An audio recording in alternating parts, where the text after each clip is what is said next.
everyone. My name is Siddharth, and at Lumiere, under the guidance of my amazing mentor, Mr. Seth Westfall, I worked on a research paper titled The Effect of Cloud Cover on Cricket Ball Swing. Now, for many of you, you might be asking, what even is cricket ball swing? So here's an example that might help there. Next slide, please.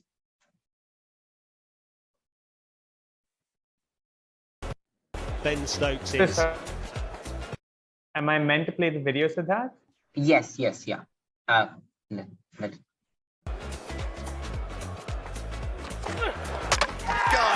through the gate.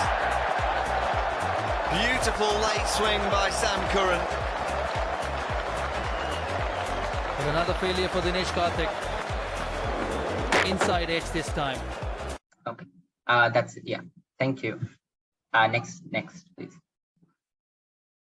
Okay, so that was Sam Curran getting Dinesh Karthik out bowled with a rather spectacular in-swinging ball. Now, as you can see from here, swing is a vital skill that many bowlers must have to succeed at the highest level. And the way they do it is while bowling the ball, they hold the seam upright and they angle it relative to the trajectory of the ball. So then as this ball travels through the air with its angled seam, there is a flow asymmetry generated around it. On one side, the flow is turbulent, and on the other, on the other side, the flow is laminar. So you can see the difference in the image there. And what that results in is there is a swing force or side force on the cricket ball that causes it to swing in the direction of the seam. Now, this phenomenon has been studied extensively by physicists, but one conundrum that persists is the effect of cloud cover on the swing force. Across the cricketing community, it is believed that under cloud cover, the ball swings more. So many captains at the toss will decide to bowl first because they see that it is cloudy. However, there is no scientific evidence to actually back up this claim. And one of the reasons is that there are so many factors that could be at play. For example, humidity has been examined extensively, but to no avail.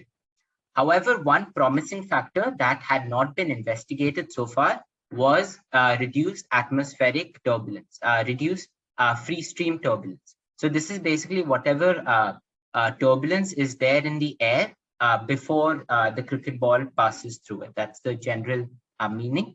And it has been found that cloud cover leads to reduced free stream turbulence. And reduced free stream turbulence should theoretically lead to a greater swing force due to a greater flow asymmetry around the ball. So theoretically, cloud cover should increase the swing force. And I wanted to investigate whether this was the case. Next slide. So in order to do that, with the help of my mentor, I first created a VBA model that would calculate the position, velocity, and acceleration of the cricket ball every 0.005 seconds. And I used this to model the trajectory of the ball. However, for this model to work, I needed experimental data on the swing force on the cricket ball. So I found this from past experimental data using wind tunnel tests. However, as I said, the effect of turbulence on the swing force had not been investigated. So for this, I extrapolated data from another experiment, which measured the effect of turbulence on the lift force on a cylinder. Now, the lift force and the swing force here are analogous. So by looking at how the lift force changed for the cylinder under varying levels of turbulence, I applied that to this model. Next slide, please. So what I essentially did was I calculated how much the cricket ball was going to deviate due to the swing force under different levels of turbulence. And the results were surprising. I found that as turbulence increased, the deviation due to the swing force also increased. So at 9.6% turbulence, the deviation was half a meter higher than under the 0% turbulence case. Now, this was opposite to what I had expected. I thought reduced turbulence would lead to a greater swing force. Now, one clue was in the fact that the ball was actually swinging in the opposite direction to what was expected.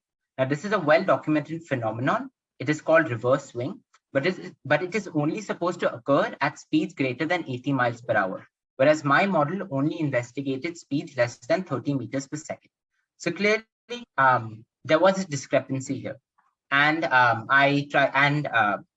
this discrepancy arose from either the errors in the experimental data or how I applied them in my model under the 0% turbulence case.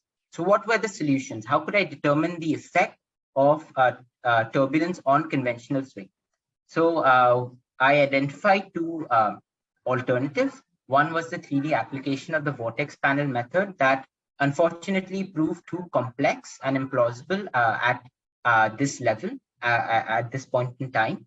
And the other was an experimental setup involving projecting cricket balls through an air cannon that, of course, was not possible in this time.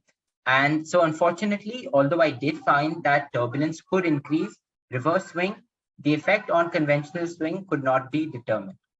Nonetheless, this entire project and my mentor, Mr. Seth Westphal, have ignited a passion for aerodynamics that I hope to pursue further in college. And hopefully, this conundrum might eventually be resolved. Thank you.